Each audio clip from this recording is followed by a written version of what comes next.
શું રશિયાએ ઈરાનને nuclear weapon આપી દીધા છે? યુકે અને અમેરિકાને એ બીક છે કે કદાચ એમની જાણ વગર એમના નાકની નીચે એક બહુ મોટી જીઓપોલિટિકલ ઇવેન્ટ થઈ ગઈ અને વેસ્ટ મીડિયામાં અત્યારે આની જ ચર્ચા છે. ટૂંકમાં કહું તો આ બંને દેશને એવી બીક છે કે રશિયા અને ઈરાનની વચ્ચે ન્યુક્લિયર ડીલ થઈ છે જે એમની ઇન્ટેલિજન્સ એજન્સીની જાણ બહાર છે.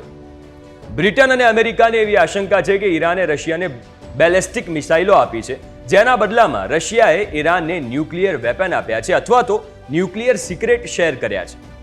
વોશિંગ્ટન ડીસીમાં પોતાના શિખર સંમેલન દરમિયાન બ્રિટિશ પીએમ કીર સ્ટારમર અને અમેરિકી રાષ્ટ્રપતિ બાઇડને સ્વીકાર કર્યો કે બંને દેશ એવા સમયમાં સહયોગ વધારી રહ્યા છે જ્યારે ઈરાન લાંબા સમયથી પરમાણુ હથિયાર બનાવવા માટે યુરેનિયમ એનરિચમેન્ટની પ્રક્રિયામાં છે. એક પ્રખ્યાત વેસ્ટર્ન મીડિયા હાઉસના રિપોર્ટ અનુસાર બ્રિટિશ સૂત્રોએ સંકેત આપ્યા છે કે પરમાણુ ટેકનોલોજીને લઈને ઈરાન અને રશિયાના સંબંધો પર ચિંતા વ્યક્ત થઈ રહી છે. ગયા અઠવાડિયે અમેરિકાના વિદેશ મંત્રી એન્ટની બ્લિંકન બ્રિટન ગયા હતા, જ્યાં તેમણે આ મુદ્દે વાત કરી અને કંઈક આ રીતની જ ચેતવણી આપી હતી. પણ જો કે તે સમયે તેના પર બહુ ઓછું ધ્યાન આપવામાં આવ્યું હતું. બ્લિંકને એવું કહ્યું હતું કે રશિયા એ ટેકનોલોજી શેર કરી રહ્યું છે જે ઈરાન ઈચ્છે છે.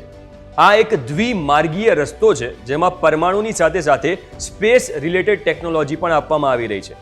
બ્લિંકને બંને દેશો પર એવી અસ્થિર પ્રવૃત્તિઓમાં સામેલ હોવાનો આરોપ મૂક્યો હતો જે આખી દુનિયા માટે જોખમ ઊભું કરે છે. બ્રિટન, ફ્રાન્સ અને જર્મનીએ ગયા અઠવાડિયે સંયુક્ત રીતે ચેતવણી આપી હતી કે ઈરાન પાસે એનરિચ યુરેનિયમનો ભંડાર સતત વધી રહ્યો છે. તેની પાસે 4 પરમાણુ બોમ્બ બનાવવા માટે પૂરતું યુરેનિયમ છે.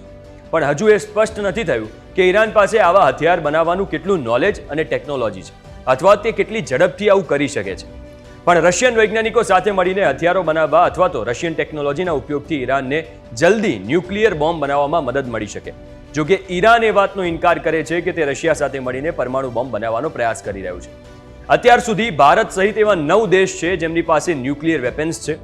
બહુ જલ્દી ઈરાન પણ આમાં એડ થઈ શકે.